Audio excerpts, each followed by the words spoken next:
নমস্কার বন্ধুরা, ইতিমধ্যেই মাধ্যমিকের রেজাল্ট আউট হয়ে গেছে এবং যারা 5 নাম্বার থেকে শুরু করে যারা ভালো নাম্বার, খুবই ভালো নাম্বার পেয়েছো তাদের জন্য আজকে সেরা 10টি স্কলারশিপের কথা বলবো। অর্থাৎ পাস করলেই স্কলারশিপ পাওয়া যাবে। কে কোন স্কলারশিপ, কত পার্সেন্টের উপর স্কলারশিপ এবং কত বৃত্তি পাবে স্কলারশিপে, তা নিয়ে আজকের এই ভিডিওর মাধ্যমে আলোচনা করব। তো প্রথমেই যে স্কলারশিপটির কথা বলবো সেটার সাথে তোমরা কম বেশি অনেকেই পরিচিত বা নাম শুনেছো। সেটি হচ্ছে Swami Vivekananda merit cum means scholarship. Swami Vivekananda scholarship এইটি করতে গেলে, অর্থাৎ আবেদন করতে গেলে 60% নাম্বার পেতেই হবে, অর্থাৎ 420 বা এর উপরে নাম্বার পেতেই হবে, তবেই এই স্কলারশিপে তোমরা আবেদন করতে পারবে। এই স্কলারশিপে 12,000 থেকে শুরু করে 96,000 টাকা পর্যন্ত বৃত্তি দেওয়া হয়। তারপরে যে স্কলারশিপটি বলবো সেটা হচ্ছে নবান্ন স্কলারশিপ বা একে উত্তর কন্যা স্কলারশিপও বলা হয়। এই স্কলারশিপটি আবেদন করার জন্য তোমাদের পরীক্ষায় তোমাদের 50% নাম্বার পেতেই হবে, অর্থাৎ 350 বা এর উপরে পেলে তবেই এই স্কলারশিপটি তোমরা আবেদন করতে পারবে। এই স্কলারশিপটাতে 10,000 টাকা বৃত্তি দেওয়া হয়। এবার যে স্কলারশিপটি বলবো সেটি এসটি, এসসি, ওবিসি যারা শুধু পাস করেছো, অর্থাৎ শুধু পাস করলেই এই স্কলারশিপটিতে আবেদন করতে পারবে।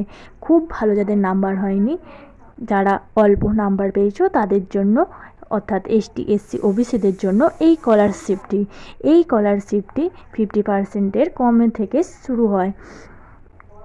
এই স্কলারশিপে বার্ষিক বৃত্তি 6,000 থেকে শুরু করে 10,000 টাকা পর্যন্ত।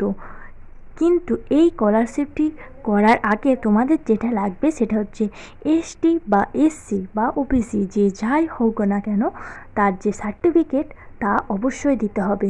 যদি সার্টিফিকেট না তোমরা দিতে পারো তাহলে কিন্তু এই স্কলারশিপটির জন্য আবেদন করতে পারবে না। এই স্কলারশিপটির নাম হলো ওয়েসিস স্কলারশিপ।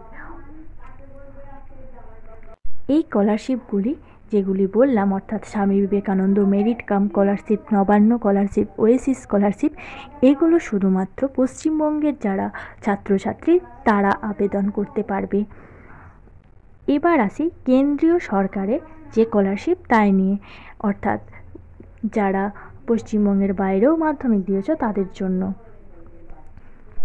এই স্কলারশিপটির নাম হলো এনএসপি, অর্থাৎ কেন্দ্র সরকারের ন্যাশনাল স্কলারশিপ, যা সরকারি। 50,000 টাকা অবধি বৃত্তি পেতে পারো। এই স্কলারশিপটি পাওয়ার জন্য তোমাদের নাম্বার অনেকটাই লাগবে, অর্থাৎ 70% নাম্বার থাকা অবশ্যই দরকার, তবেই কিন্তু এই স্কলারশিপটি তোমরা আবেদন করতে পারবে। এই এনএসপি স্কলারশিপ কিন্তু অনেকটা নাম্বারেরই, তোমরা বুঝতে পারছো। তাই যারা ভালো নাম্বার পেয়েছো 70% তারা এর আবেদনযোগ্য। এবার আসি যে সরকারির পাশাপাশি যে বেসরকারি স্কলারশিপগুলোই তোমরা আবেদন করতে পারবে সেই স্কলারশিপগুলো নিয়ে। তো প্রথম যে স্কলারশিপটি বলছি সেটি হচ্ছে টাটা স্কলারশিপ, অর্থাৎ যারা 60% পেয়েছো তারাই কিন্তু এই স্কলারশিপটি পাবে।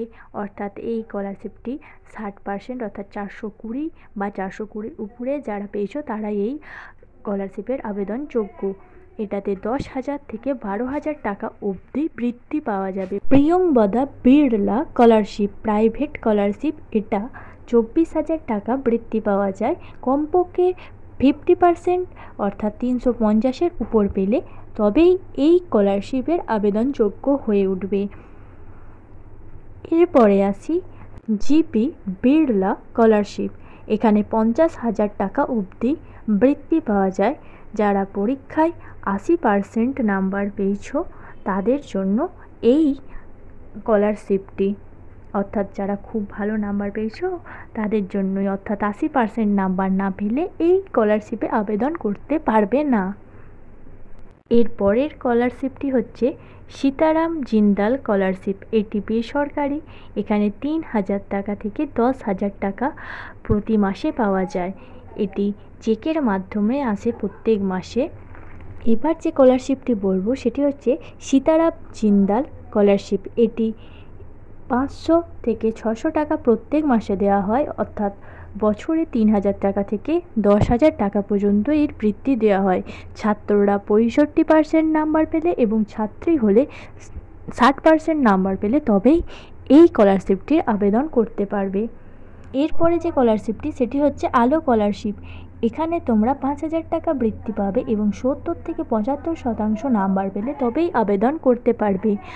এবং লাস্ট যে স্কলারশিপটি বলবো সেটি হচ্ছে অনন্ত মেধা স্কলারশিপ। এখানে তোমরা 10,000 থেকে 15,000 বৃত্তি পাবে এবং যারা 70 থেকে 75% নাম্বার পেয়েছে তারাই কিন্তু এই স্কলারশিপের আবেদনযোগ্য। এইবার বলি যে বিবেকানন্দ স্কলারশিপ করতে গেলে কি কি লাগবে, অর্থাৎ কি কি তোমরা আপলোড করবে। প্রথম লাগবে সেটি হচ্ছে পূর্ববর্তী পরীক্ষায় উত্তীর্ণ মার্কশিট, অর্থাৎ 10-এর যে মার্কশিটটি সেটা লাগবে। তারপরে লাগবে পরিবারের আয়ের শংসাপত্র, অর্থাৎ ফ্যামিলি ইনকাম। তারপরে যে ভর্তি হয়েছে তার একটি রসিদ অথবা চলতি বছরের একাডেমিক পেমেন্টের বিবরণ, যে কোনো আইডি প্রুফ অর্থাৎ আধার কার্ড বা ভোটার কার্ড, রঙিন পাসপোর্ট ছবি, তোমাদের নিজেদের স্বাক্ষর, ব্যাংকের নিজস্ব পাসবুক, মোবাইল নাম্বার এবং মেল আইডি। এবং ওএসিস ফর্ম ফিল আপের জন্য তোমরা যেগুলি ওএসিস ফর্মের সাথে জমা দেবে সেগুলি হচ্ছে পরিবারের বাৎসরিক আয়ের সার্টিফিকেট, পাসপোর্ট সাইজের ছবি, কাস্ট সার্টিফিকেট, বয়সের প্রমাণপত্র, সর্বশেষ পরীক্ষার মার্কশিট, আধার কার্ড, খাদ্যসাথী কার্ড, ভর্তির রসিদ, ব্যাংকের পাসবইয়ের জেরক্স। এইগুলি অবশ্যই লাগবে। এছাড়াও তোমাদের যদি আরও কিছু জানার থাকে তাহলে আমাদের কমেন্টের মাধ্যমে জানাতে পারো। ধন্যবাদ সবাইকে। Junior education.